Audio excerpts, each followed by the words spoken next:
there's going to be a time where you can't legally practice your faith. It's going to be called hate speech, it's going to be called offensive, or it's going to be called unconstitutional. 1962 began the debate that still goes on today and it still splits sides. It begs the question, should we have prayer in school? Is mandatory prayer in school considered unconstitutional? And the answer is yes, it is. Mandatory prayer over the intercom, making students recite a spiritual prayer is unconstitutional. It does violate the First Amendment. But optional prayer is not. I believe faculty should be able to lead either before or after school. We should have optional faculty-led prayer. So I mentioned 1962. That was a case of Engel versus Vitale, I believe is his name.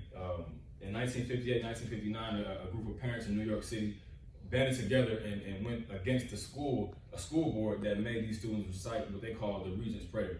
It was a very basic, very non-denominational prayer, and I'll read it right here for you. Where's my... Almighty God, we acknowledge our dependence upon Thee, and we beg Thy blessings on our parents and our country. That was ruled unconstitutional, and it was, very much so. But faculty-led optional prayer does not make students come, or it doesn't force our own will down their throats or anything like that. It's you can come if you want to, and if not, then you can do what you do. I think one reason that that ruling was dangerous is because it began as we shouldn't make students pray in school, but as today, as a few cases have demonstrated, that students, we don't want God in our schools at all. And Lucas versus the Pine Creek High School in Colorado Springs, Colorado is a perfect example. These students were meeting after school by a senior. He was gathering about 12 students after school, and they all met, and they prayed and they sang Amazing Grace.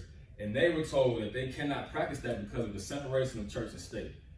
In the Engel versus Vitale case in 1962, that would be permissible, but it doesn't apply here because this also was optional. So this is not a government-sponsored gathering. This was a student-led gathering. Bill Clinton had sent new guidelines to all the superintendents in all the United States in 1995, and I'm trying to find because I mixed them up. But in 1995, and they were revised in 1998. And basically they said that not superintendents, but faculty could not encourage or discourage the practice of any religious specificity, but they can attend if they make it clear that this is not a part of what the school believes. And it also stated that students may participate in before or after school events with religious content. So before or after school, we can pray, we can sing. Yet these students were penalized for doing exactly that. And these are legit in the guidelines that Bill Clinton sent out that were revised as early as 1998. That's not fair.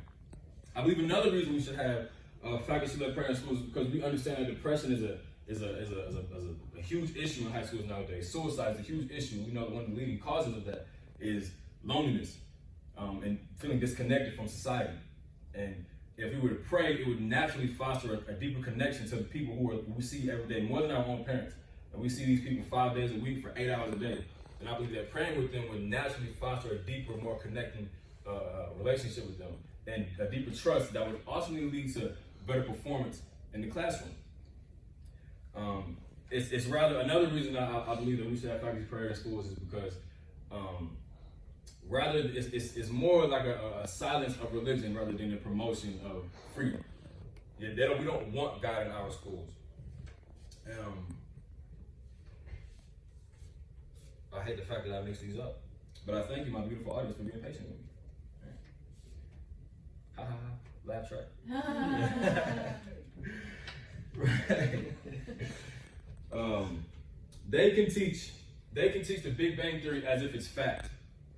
They can teach the Big Bang Theory as if it's fact, and teach religious history as if it's myth, as if it was something that just happened, way back when.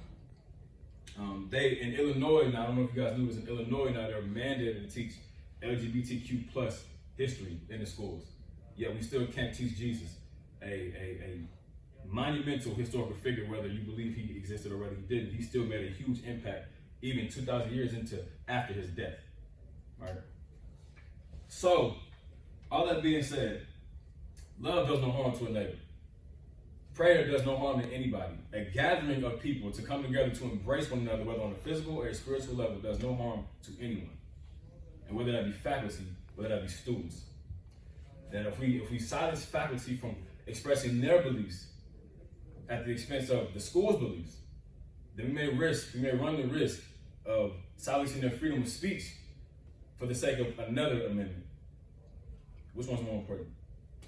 So my call to action today is that when we see these issues coming up, when we see these kind of attacks coming on our faith, we should stand up and we should fight, because it may start as a constitutional issue, but it may end in the destruction of our ability to speak what we believe in our hearts.